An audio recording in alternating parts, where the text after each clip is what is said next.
Buenos días, mi nombre es Fernando Garcés, soy profesor de la Universidad Politécnica Salesiana, docente de las carreras de Educación Intercultural Bilingüe, Antropología y Gestión para el Desarrollo Local, y formo parte del grupo de investigación Estudios de la Cultura de esta universidad.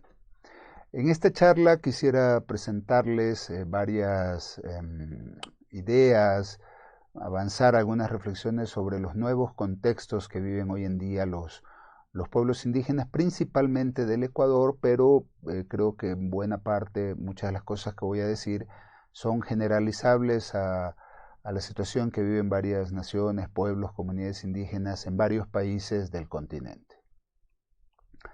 Ah, Previamente quise plantear algunas ideas que nos pueden ayudar a entender lo que voy a decir después. La primera idea es este cambio, llamemos así, de mirada que se ha dado con respecto a la reflexión en torno a las identidades, ¿no? Hoy en día las identidades se piensan menos esenciales que nunca en el mundo de las ciencias sociales. Digamos que tradicionalmente se veía la identidad en esta relación lingüística y que identidad viene de idéntico y que la identidad de un individuo se la veía en relación consigo mismo, ¿no? Y esto significaba que se trataba de una noción bastante fija, esencial, permanente. Hoy en día, cuando hablamos de identidad, se piensa en términos de identidades y con mucho más peso, digamos, en que estas identidades se caracterizan por su fluidez, movilidad, multiposicionalidad. Eso quiere decir que las identidades, más que una esencia, se definen y se redefinen en relación con los otros, las otras con quienes nos relacionamos. Y se definen en una negociación, en un juego permanente entre auto y heteroidentidad, es decir, la identidad que yo mismo me adscribo, pero que también me adscriben otros, ¿no? Entonces se definen en el juego de estas concepciones e imaginarios propios y ajenos en una suerte de ajuste permanente. Pero también esto significa que las identidades son el lugar desde donde se articulan las luchas políticas, ¿no? Y luchas políticas que simultáneamente plantean el derecho al reconocimiento y el derecho a la igualdad o a la equidad más en términos más propios. ¿Qué quiere decir eso? Que por un lado se exige el reconocimiento de particularidades lingüísticas, territoriales, culturales, sexuales, etcétera, y por otro lado también se demanda que haya equidad en términos económicos y políticos, ¿no? Hay una famosa frase de Boaventura de Sousa Santos que dice: tenemos el derecho de ser iguales cuando la diferencia nos inferioriza. Tenemos el derecho de ser diferentes cuando la igualdad nos descaracteriza. Entonces esta tensión permanente entre reconocimiento y equidad es parte muy fuerte hoy en día de las reivindicaciones identitarias. Lo que significa una tensión entre la defensa de lo propio y la articulación social, política, con otras diferencias para lograr mecanismos de equidad. En términos lingüísticos, esto significa la tensión entre el mantenimiento, desarrollo, revitalización de las lenguas minorizadas, que es la situación de todos los pueblos indígenas del continente, y la apropiación de lenguas de prestigio moderno, colonial, global. La otra idea fuerte que creo que es muy importante para comprender lo que están viviendo hoy en día los pueblos indígenas es el pensar en las distintas territorialidades que habitan los pueblos indígenas. Podríamos decir que por lo menos hoy en día vivimos en estas distintas territorialidades. La territorialidad propia de los pueblos indígenas, la territorialidad del Estado que extiende sus brazos hasta los territorios indígenas, la territorialidad del capital, del capitalismo, la territorialidad urbana, que se expresa siempre de manera compleja y diversa, y la territorialidad lingüística. Digamos rápidamente algo de cada una de ellas, ¿no? La territorialidad propia de las comunidades indígenas sería este espacio colectivo e inalienable en el que habitan los pueblos indígenas, donde se ejerce en mayor o en menor medida formas de autogobierno, de autodeterminación, de control del espacio territorial, de la población, de los bienes, o como tradicionalmente se decía, recursos, frente a la regulación estatal. El Estado, como veremos, trata de tener soberanía sobre el espacio nacional, y los pueblos indígenas buscan tener espacios de autonomía al interior de sus territorios. La territorialidad de Estado, que se puede decir mucho sobre ella, pero aquí lo fundamental es esta noción clásica de soberanía absoluta. El Estado-nación se define como un Estado que tiene soberanía absoluta al interior de su espacio territorial. Y esta soberanía absoluta es disputada por los pueblos indígenas, quienes proponen un modelo de soberanía compartida. Es decir, pensar en un modelo donde el Estado debe ser soberano hacia afuera, frente a otros estados, pero hacia adentro una suerte de soberanía compartida que permita que los pueblos indígenas puedan tener espacios de decisión sobre sus ámbitos de vida, que son sus territorios.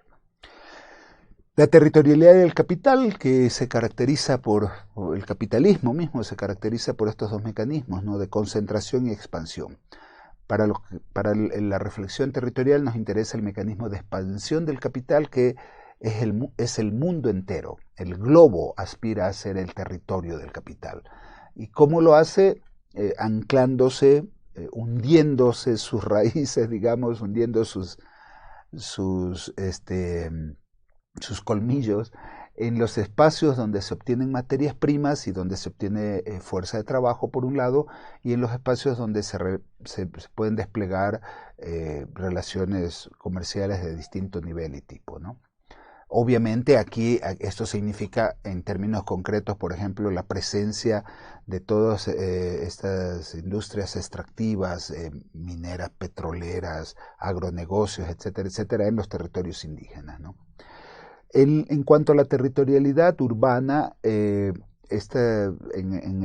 referencia a los pueblos indígenas, la migración, movilidad de la que voy a hablar inmediatamente, significan cambios profundos en el mundo indígena, cambios que se expresan en nuevas interacciones humanas, que implican nuevos modos y sistemas de producción y consumo, implican sujeción a nuevas formas de gobierno más abstractas, a diferencia de las formas de participación y gobierno que existen al interior de las comunidades. Estos son cambios que van a incidir profundamente, digamos, en la presencia indígena en contextos urbanos. También podríamos hablar de una territorialidad lingüística, ¿no?, que es la que se da en la territorialidad propia de las comunidades de las que ya he hablado, donde puede haber formas de coterritorialidad, es decir, donde pueden coexistir dos o más lenguas en un espacio territorial.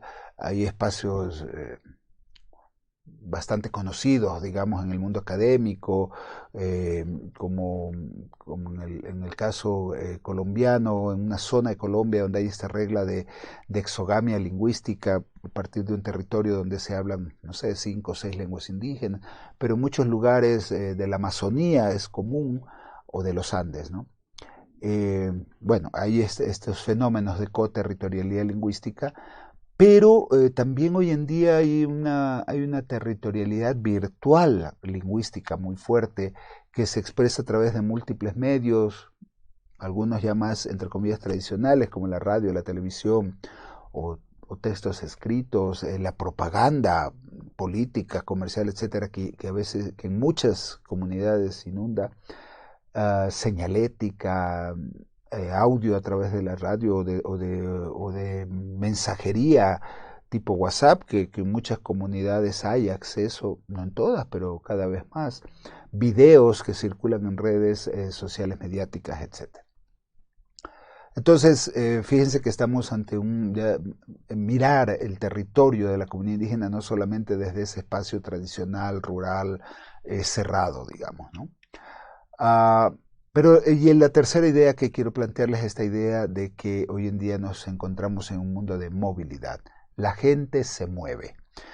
Tradicionalmente pensábamos desde el ámbito de la migración que por motivos laborales, afectivos, familiares, la gente se trasladaba de un lugar a otro, ¿no? Y eso implicaba una trayectoria de ida o de venida más o menos definitiva. Luego avanzamos, por decir así, a la reflexión sobre migración temporal, principalmente de la población rural a las ciudades, ¿no? De sectores de economía informal que se iban a trabajar afuera. En el caso interno, muy dependiente de los ciclos productivos, qué sé yo, en momentos de fuerte actividad laboral, agrícola o de cacería o de lo que sea, la gente se queda en sus comunidades, pero luego migraba temporalmente a las ciudades, o de acuerdo a las crisis económicas, las migraciones que ha habido de muchos países latinoamericanos a Europa, España, Italia, etcétera, o las migraciones entre los propios países, ¿no? Por efectos de economía, peruanos que migraban a Ecuador, hoy en día el fenómeno venezolano, perdón, por distintas razones, en el caso de la migración Bolivia-Argentina, que en muchos casos era una migración temporal, en fin, hay miles de casos sobre esto. Aquí lo que entonces teníamos era la idea de un retorno mediado por influencia de estos ciclos productivos o económicos. Esto existe y ha existido, existe y va a seguir existiendo. Esta concepción de migración temporal ya nos da una idea más dinámica de flujo bidireccional, secuencial, pero hoy en día es insuficiente. Existe y va a seguir existiendo, pero hoy en día es insuficiente. Hoy en día tenemos que pensar este fenómeno en términos de movilidad. Como dice ahí, la gente se mueve. Y no solo se mueve físicamente, se desplaza la gente de una ciudad a otra, del campo a la ciudad, de un país a otro, sino que hay una movilidad que es también cognitiva, imaginaria, asociativa, laboral, económica, el acceso al Internet, a las redes, etcétera, hace que muchos jóvenes indígenas, por ejemplo, puedan imaginar el mundo, puedan imaginar otras sociedades, otros países, se ven videos de gente de formas de vivir de distintas culturas del mundo. Hay relaciones afectivas, amigos, familiares que viven en otros lugares. Hay formas, hay redes de grupos afines, digamos, por determinados temas que se asocian para defender la cultura, la lengua, la educación, la ecología, la madre tierra, etcétera, ¿no? Entonces, la movilidad no es solo física, ¿no? La gente se mueve cognitiva, afectiva, emotivamente, imaginariamente, laboralmente, etcétera. Se mueven las personas, los conocimientos, la imaginación, las relaciones, los trabajos, el dinero, las lenguas, ¿no? Entonces hay una multiplicación de espacios de circulación, consumo y comunicación, y esto no lo voy a leer, ahí se los dejo unos segundos. Esto es lo que el antropólogo Marc Augé llama una movilidad sobremoderna, ¿no? Esta superabundancia de causas que hace que el análisis de sus efectos sea compleja, ¿no? Es movimiento de población, comunicación general instantánea, circulación de productos, imágenes, información, en fin. Entonces ahora a lo que veníamos, digamos, ¿no? ¿Cuáles son las transformaciones más importantes que se ha vivido en las últimas décadas en esta cosa en general llamada mundo indígena, ¿no? Las comunidades, los pueblos, las naciones indígenas con los que interactuamos todos en mayor o en menor medida, ¿no? ¿Qué tipo de transformaciones hay? Hay transformaciones económicas productivas muy importantes, evidentemente fruto de una mayor inserción en el mercado bajo distintas facetas, formas de turismo comunitario, ventas de artesanía, producción agroecológica, en fin, que hace que las comunidades indígenas se vinculen de manera mucho más fuerte, llamemos así, con el mercado. Paradójicamente, en el momento en que más hablamos de seguridad y soberanía alimentaria es en el momento en que más se está perdiendo en muchas comunidades por la dedicación a otro tipo de actividades económicas, ¿no? También, digamos, no solamente en los propios territorios, sino la articulación a trabajos remunerados en instancias estatales, gubernamentales, no gubernamentales, etcétera, que diversifica la economía indígena y que hace que cada vez, en muchas comunidades cada vez se produce menos para comer y más para vender. Transformaciones en términos territoriales, ya nos hemos referido, que hoy en día más que migración tenemos movilidad, con lo que implica esto un desplazamiento muy fuerte sobre todo a las ciudades. Hay transformaciones sociales muy importantes, hoy en día no podemos hablar, a pesar del título que les pongo yo ahí, no se puede hablar del mundo indígena, es un mundo no homogéneo, súper diversificado, complejo, que se mueve en varios ámbitos, en diversas realidades, etcétera. Donde incluso en varios pueblos, naciones, existe diferencias de clase muy importante. En el caso ecuatoriano es obvio que la vinculación, por ejemplo, del pueblo tabalo a los circuitos comerciales, mercantiles, etcétera, globales, nacionales, etcétera, puede y se debe hablar de auténticas diferencias de clase al interior de muchos de estos pueblos y comunidades.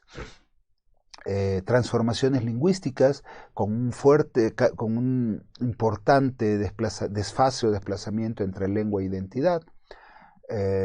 Décadas atrás se pensaba que quien pertenecía a un determinado pueblo o comunidad indígena hablaba determinada lengua.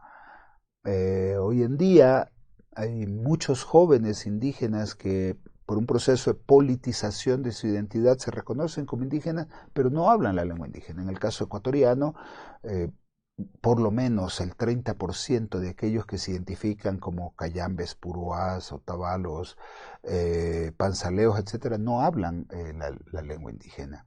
Y por lo menos en algún caso que conozco, también en el caso boliviano, en algunas zonas de Bolivia ocurre lo mismo.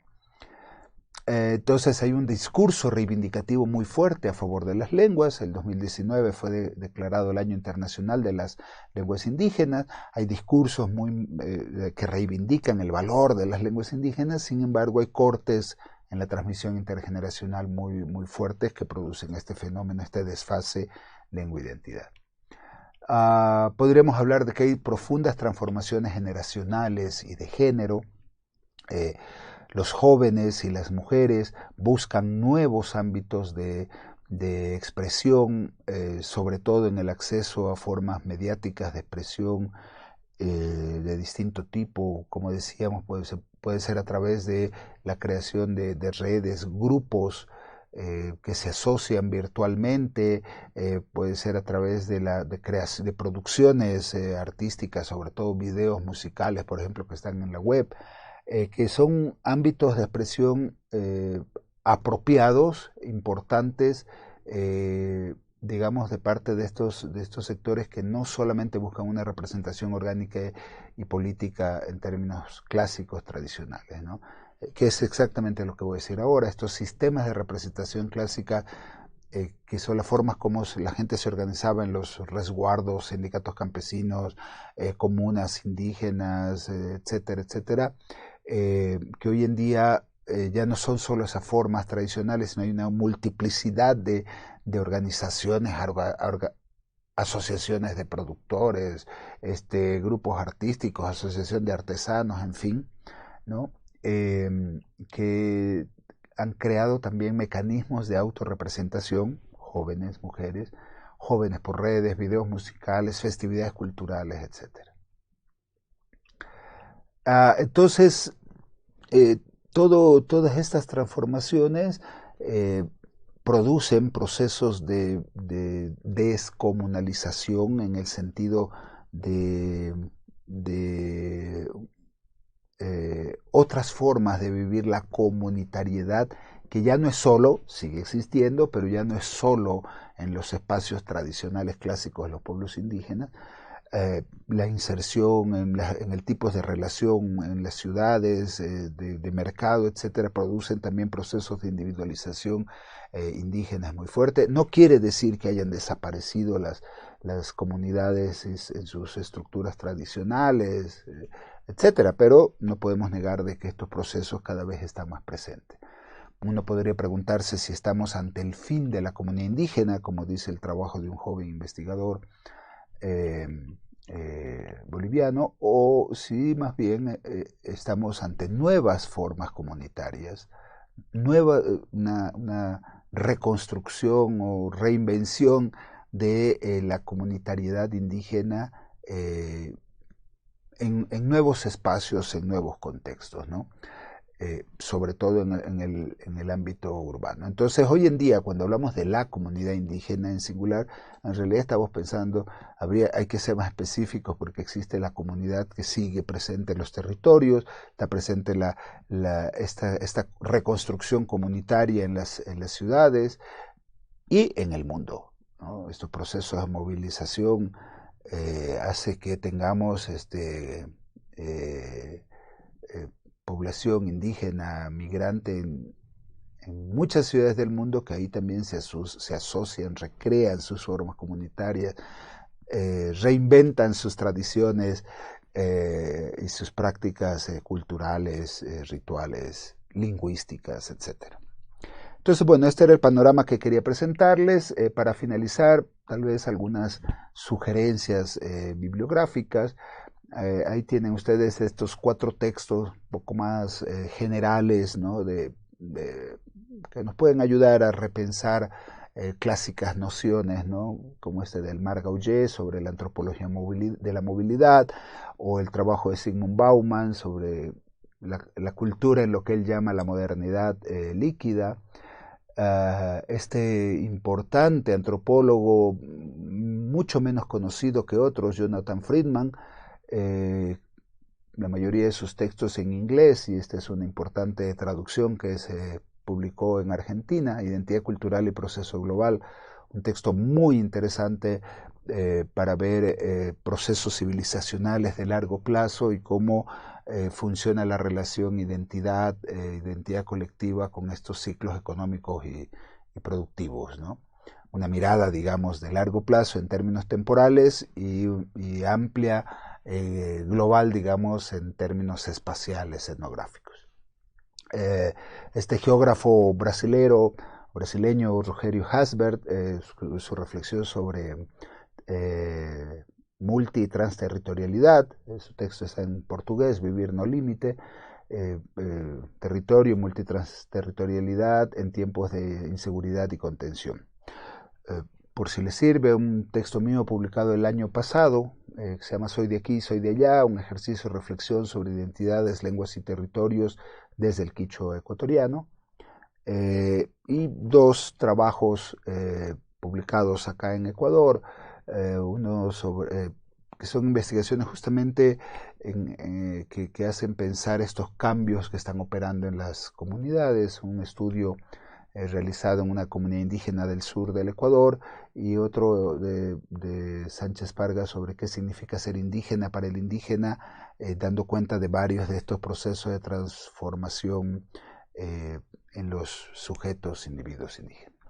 Esto es lo que les había preparado, espero que sea útil no para pensar a los indígenas, para pensarnos, ¿no? Porque estamos en este mundo de interacción donde somos parte de estas realidades complejas, ¿no?